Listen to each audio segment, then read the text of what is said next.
हमारे सम्मानित अभिभावक वृंद, प्रिय छात्र छात्राओं एवं सहकर्मी शिक्षक एवं शिक्षकेतर कर्मी, आज संपूर्ण विश्व एक भयानक त्रासदी महामारी से पीड़ित है और अनेकानेक गतिविधियां या तो रुक गई हैं या शिथिल पड़ गए हैं। समय अब इतना लंबा खींचता जा रहा है और जो कोरोना वायरस के संक्रमण का रफ्तार है, इसको देखते हुए ऐसा नहीं प्रतीत होता है कि 3 मई के बाद सभी स्थितियां सामान्य हो जाएंगी, वरन एक लंबा समय लग सकता है, क्योंकि वायरस का संपूर्ण निदान वैक्सीनेशन टीकाकरण होता है, जिसके बनने में सुलभता से हर जगह उपलब्ध होने में एक लंबा समय लगता है। अतः वर्तमान समय में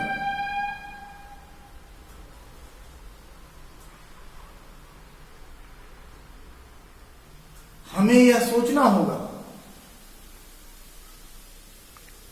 कि इस समय का कैसे उपयोग करें। संक्षेप में सबसे पहले मैं सम्मानित अभिभावक वृंद से आग्रह करना चाहूंगा कि वो घर पर अपने बच्चों का मूल्यांकन करें कि वो पढ़ने में समय दे रहा है या नहीं, सही से पढ़ रहा है या नहीं। बच्चों का कर्तव्य है कि वह ईमानदारी से पढ़ाई करता रहे। कई छात्र अक्सर यह प्रश्न पूछते हैं कि कॉलेज कब खुलेगा। आप सभी जानते हैं कि वर्तमान में कॉलेज कब खुलेगा, इसका निर्णय कॉलेज प्रशासन क्या, केंद्रीय देश का प्रशासन भी नहीं ले सकता है। नहीं कहा जा सकता है कि आने वाले समय में परिस्थितियां कैसी होंगी।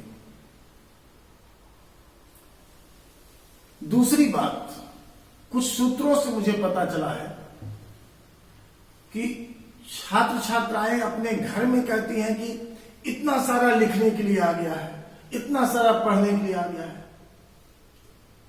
लॉकडाउन हो रहा था, आपने खरीदारी की। मान लीजिए आप एक दिन में जब मार्केट जाते थे सामान्य परिस्थितियों में तो 5 किलोग्राम आलू लाते थे।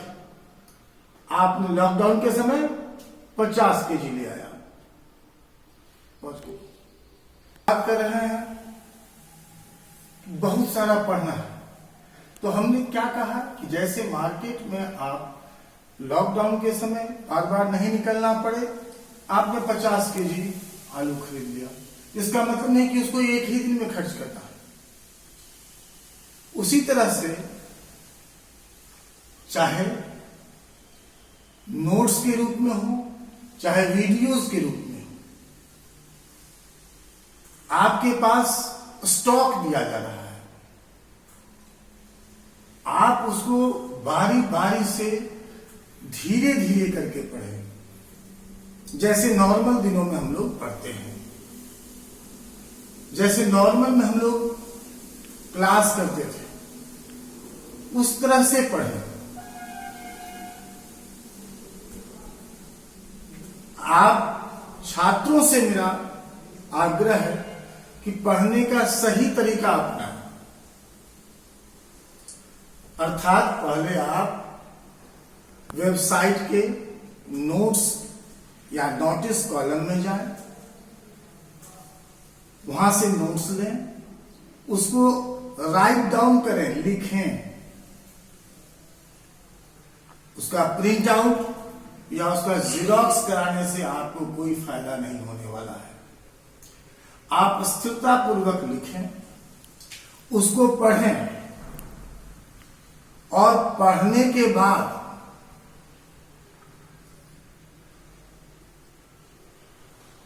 उसको फिर से एक बार रिवाइज करें और तब आप वीडियो देखें और तब तय करें कि क्या समस्या आपकी रह गई। उस समस्या को आप व्हाट्सएप पर मैसेज के रूप में भेजें। जो आपको व्हाट्सएप नंबर दिया गया है उसे कॉलिंग नंबर नहीं बनाएं। और मेरा आग्रह है कि पहले लिखने, फिर पढ़ने, फिर रिवीजन के बाद वीडियो देखने के बाद जो समस्या रह जाए उन समस्याओं से संबंधित प्रश्न सबसे अच्छा है कि रात्रि 9 बजे से सुबह 6 बजे तक आप मैसेज के द्वारा दें, जिससे कि अगली सुबह उसका निराकरण किया जा सके। संबद्ध शिक्षकों तक उसको ट्रांसफर किया जाएगा, जिससे उसको वह अगले वीडियो में एक्सप्लेन करेंगे। दूसरा प्रश्न उठता है कि किसी भी पढ़ाई का मूल्यांकन के लिए परीक्षा आवश्यक है। वर्तमान परिस्थिति में परीक्षा केवल ऑनलाइन संभव है। अब इसके लिए हम अल्फाबेटिकल ऑर्डर से बॉयज एंड गर्ल्स का अलग अलग ग्रुप बना रहे हैं। आपको एक यूनिट दे दिया गया है अभी तक, उसी तरह से आपको नोटिस के द्वारा दे दिया जाएगा कि अगला टेस्ट किस विषय का होगा। फिर आपको सूचना दे दी जाएगी किस तारीख को होगा। उस तारीख और उस समय को आपके ग्रुप में, एक ग्रुप का एक साथ क्वेश्चन हम व्हाट्सएप के जरिए देंगे। क्वेश्चंस यूट्यूब के जरिए नहीं जाएगा, क्वेश्चंस व्हाट्सएप के जरिए जाएगा और नियत समय में बना करके उसके आंसर, जैसे मान लीजिए पहला का ए आंसर +7, तो पहला ए +7 मतलब ऑप्शन और करेक्ट आंसर भी लिख करके आप कागज पर रखेंगे, उसका फोटो खींचेंगे और सेंड करेंगे। अगर सभी इंडिविजुअल रहेंगे,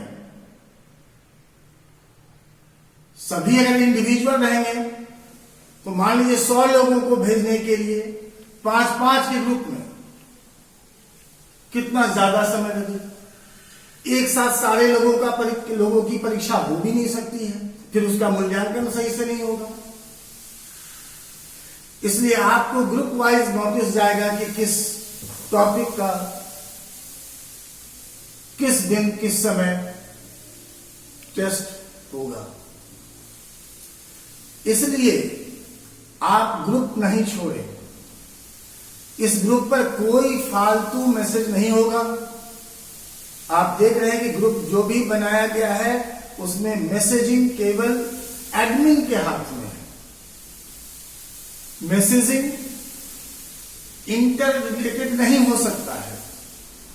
आपको केवल पढ़ाई से संबंधित मैसेज, कॉलेज से संबंधित नोटिस, परीक्षा, यही भेजे जाएंगे और किसी तरह का कोई समाचार या फालतू की बातें उस पर नहीं होगी। ऑफिस आपसे फोन करके पूछता होगा कि अगर आपको वीडियो मिल रहा है तो ठीक, नहीं तो अपना नाम और रोल नंबर मैसेज करें। ऑफिस को नहीं पता है कि कितने कौन कौन इनरोल्ड है, इसलिए वो बार बार आपको कहता है। आप इसको अन्यथा न लें। अगर आपको वीडियोस मिल रहे हैं कॉलेज के व्हाट्सएप से, नॉट अदर सोर्सेस से, यूट्यूब से नहीं, कॉलेज के व्हाट्सएप नंबर से, तो आपको दोबारा से मैसेज करने की आवश्यकता नहीं है। कई छात्र छात्राओं के केस में हम देख रहे हैं कि जो पहले से व्हाट्सएप नंबर आपने दिए थे उसमें आप परिवर्तन कर रहे हैं, तो इससे क्या होता है, प्रक्रिया लंबी हो जाती है, लंबी खिंचती है।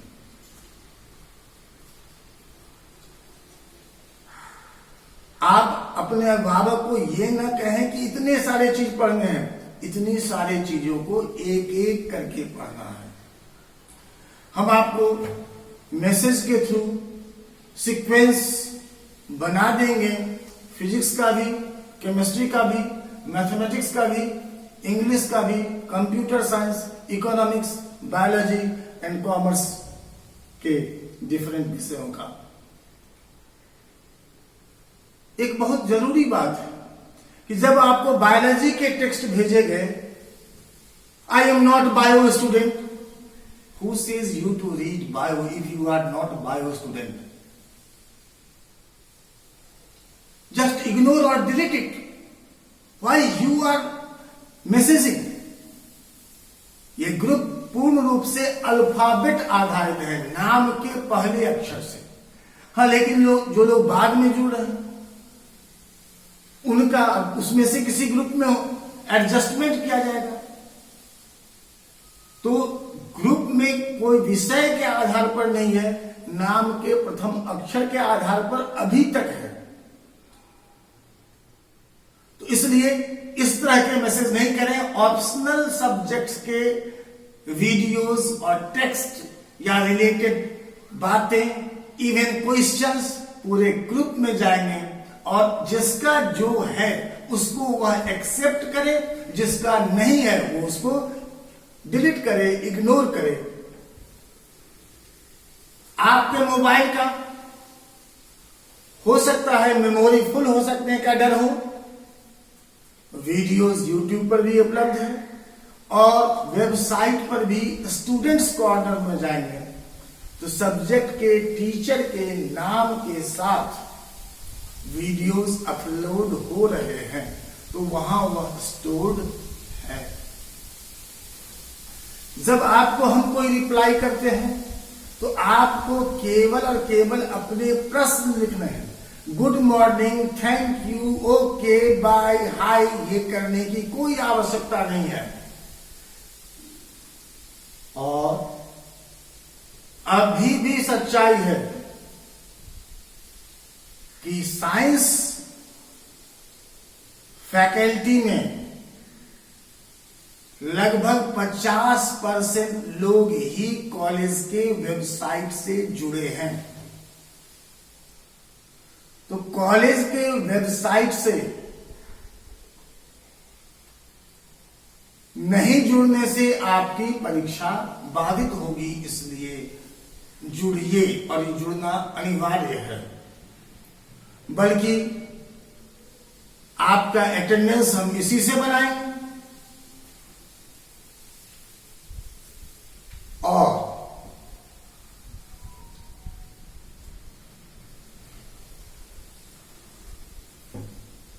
एक महत्वपूर्ण पहलू है कि अनिवार्य आवश्यक सेवाएं,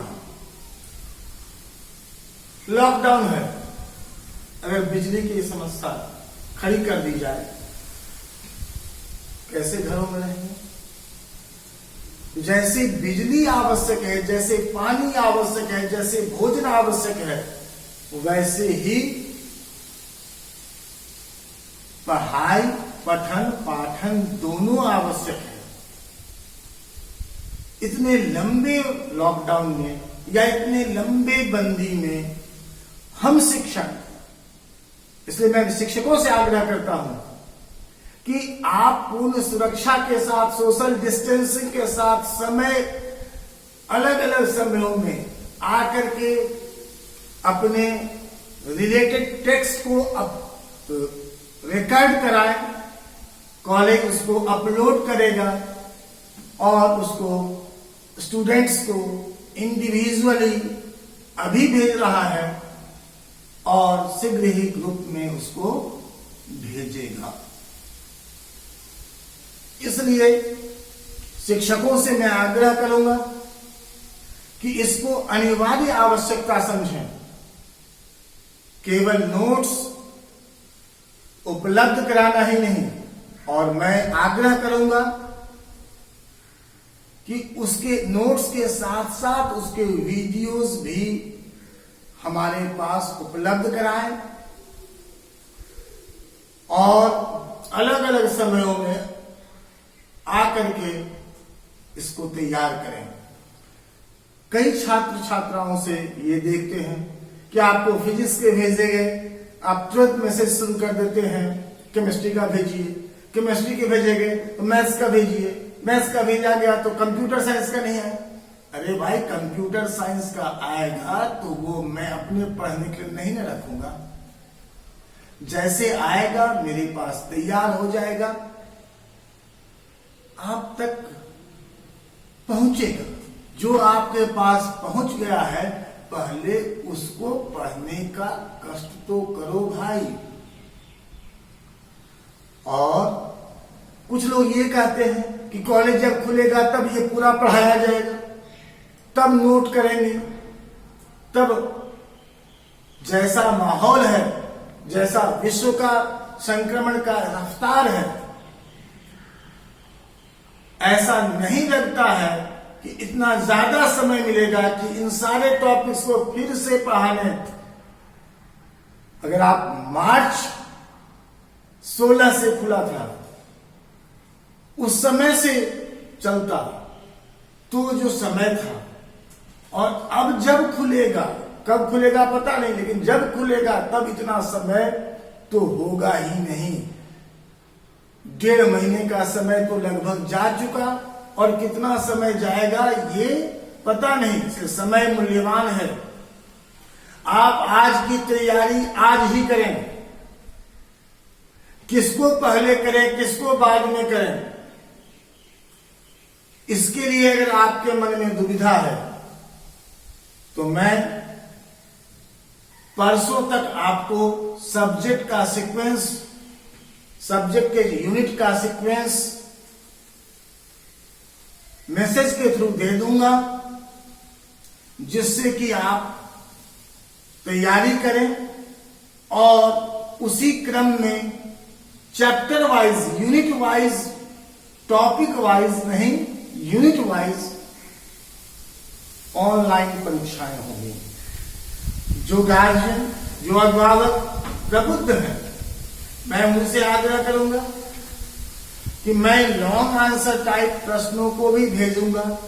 आप अलग से 10-12 पेज का एक कॉपी दे दें, इन्विजिलेटर के जगह अपना हस्ताक्षर कर दें और नीचे लिख दें कि प्रमाणित करता हूं कि मेरा बच्चा किसी तरह से किताब कॉपी से नकल नहीं किया है, और अपने पास रख लें।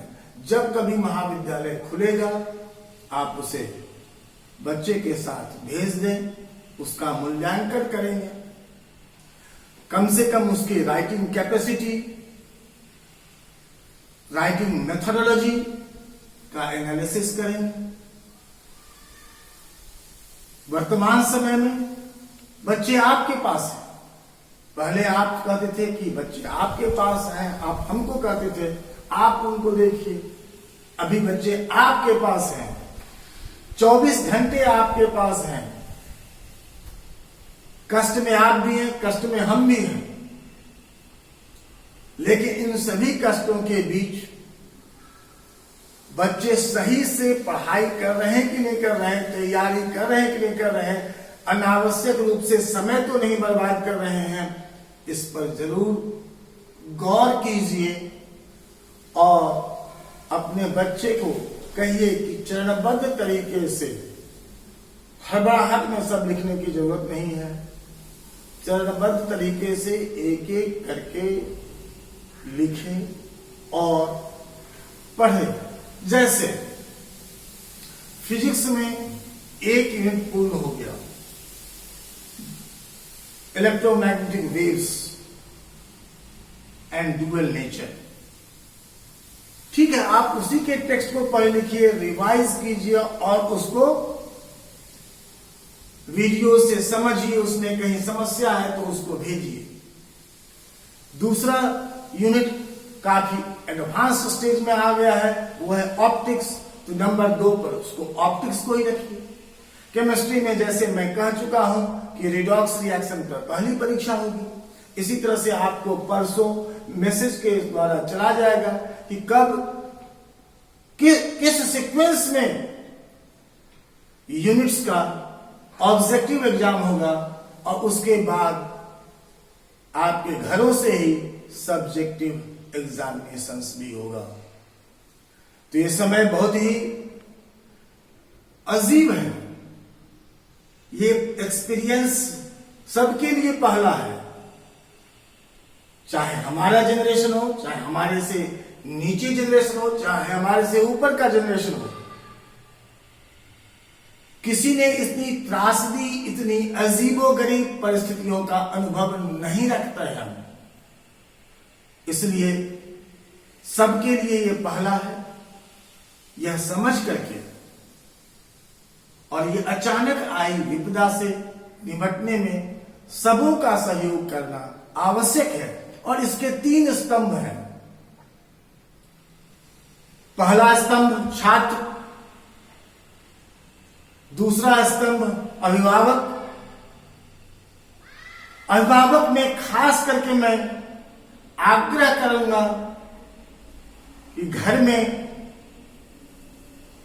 जो बच्चों के माताजी लोग हैं वो अपनी जिम्मेवारी में पढ़ाई के मूल्यांकन को भी शामिल करें।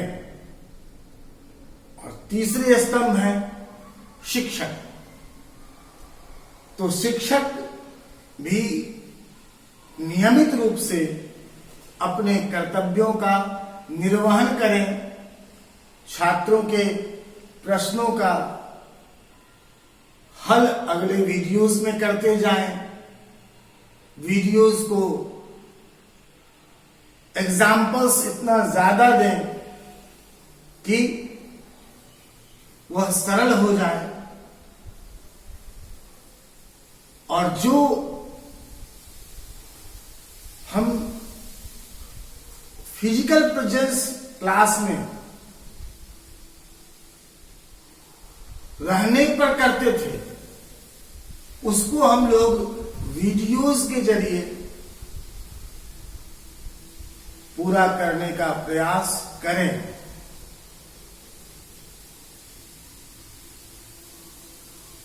उम्मीद है आप सभी स्वस्थ होंगे, अपने स्वास्थ्य के प्रति भी सचेत रहें, संक्रमण से बचने के एहतियातन जितने उपाय हैं वो करें, लेकिन तीनों स्तंभ अपने कर्तव्यों के निर्वहन का भी चिंता करें, समय से करें।